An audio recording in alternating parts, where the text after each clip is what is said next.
Halo sahabat semua, selamat datang kembali di channel saya. Oke, pada video kali ini saya akan membahas tentang penyebab double starter motor yang tidak berfungsi. Jadi ini kasusnya pada motor saya sendiri, Yamaha Xeon. Mungkin teman-teman pengguna Xeon sering mengalami hal seperti ini. Jadi double starternya tidak bisa. Dan ini teman-teman jangan khawatir dulu langsung dibawa ke bengkel, teman-teman bisa cek sendiri di rumah. Dan ini saya coba nyalakan kontaknya dan terlihat lampu sennya masih menyala dengan normal, bunyi klaksonnya juga masih terdengar keras. Tapi ketika double starter dinyalakan, lampu speedometer langsung mati ya teman-teman, dan engine check menyala, jadi seperti merestart gitu. Jadi biasanya pada Xeon karbu atau Xeon generasi pertama ini sering terjadi masalah pada dinamo starternya ya teman-teman. Tapi di sini jangan langsung teman-teman untuk mengganti dinamo starternya. Mari kita cek dulu voltase akinya. Jadi walaupun tadi sudah kita cek nyala lampu sennya masih berfungsi normal dan bahkan bunyi klaksonnya masih ngejreng banget, kita tetap harus cek dulu voltase akinya, karena motor ini sudah saya biarkan nggak dipakai selama 1 minggu. Jadi tiba-tiba akinya langsung drop, kita juga nggak tahu. Oke, kita langsung buka dulu cover penutup depannya. Untuk Yamaha Xeon ini akinya ada di tebeng depan ya, jadi nggak dibawa jok seperti motor-motor pada umumnya. Ini akinya masih di depan, dan teman-teman tinggal siapkan juga voltmeter atau avometer. Ini saya pakai avometer yang model clamp meter ya, tapi kalau ada avometer model lain teman-teman bisa memakainya. Dan pilih selektornya ke posisi DC voltage. Oke, di sini langsung kita ukur voltase akinya.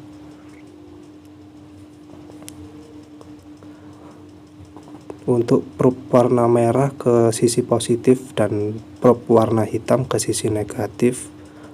Dan terlihat pembacaannya hanya sekitar 10 volt. Di sini nggak kelihatan angka komanya karena avometer yang saya gunakan range-nya terlalu tinggi. Dari sini kita bisa tahu ternyata ada penurunan level tegangan pada aki. Jadi aki yang normal itu tegangannya sekitar 12 volt ya teman-teman. Kalau di bawah itu biasanya dia tekor. Penyebabnya ini memang dari 1 mingguan kemarin nggak dipakai. Biasanya motor ini dipakai oleh adik saya ke kampus, tapi berhubung ada liburan semester, jadi ya nganggur di rumah. Nah, gimana cara solusinya? Kita coba cas saja dulu akinya. Di sini saya menggunakan power supply dengan spek 12 volt 3 ampere. Untuk voltase pengecasan dari aki sendiri berkisar di tegangan 12 sampai 13,5 volt. Jadi jika teman-teman menggunakan power supply 12 volt bisa, namun lebih baik dinaikkan 1 sampai 2 volt. Nah, ini ada trimmingnya, ada trim potnya, bisa dinaikkan. Dan untuk kabelnya sendiri sangat gampang sekali. Teman-teman tinggal hubungkan kabel positif ke kutub positif baterai dan kabel negatif ke kutub negatif baterai. Jangan lupa untuk melepas kabel positif baterai dari motor, karena ini saya chargernya langsung ke motornya, jadi nggak perlu bongkar aki. Nanti kita langsung jumper ke situ. Nah, ini sudah saya jumper,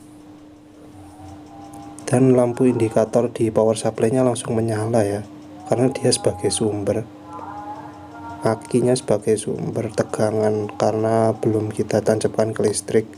Nah, ini sudah saya tancapkan ke listrik PLN. Kita ukur tegangannya. naik 1 volt ya, dari yang tadinya 10 volt menjadi 11 volt. Setelah itu tinggal kita tunggu sekitar 3-4 jam untuk proses pengisian aki.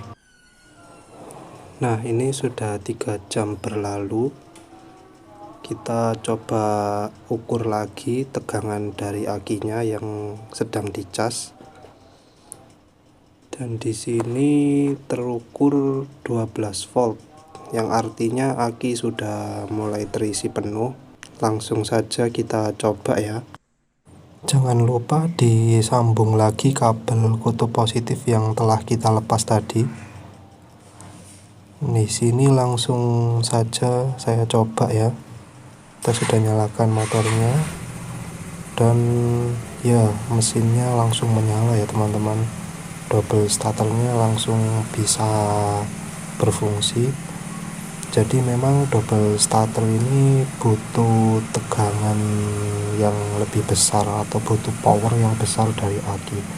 Jadi kondisi aki harus benar-benar sehat ya, agar double starter bisa berfungsi dengan maksimal. Ini coba saya matikan lagi.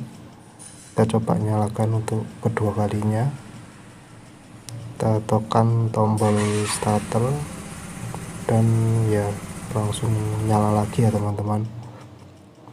Jadi untuk aki ini memang ketika motor sering digunakan, kondisi akinya juga lebih sering terisi.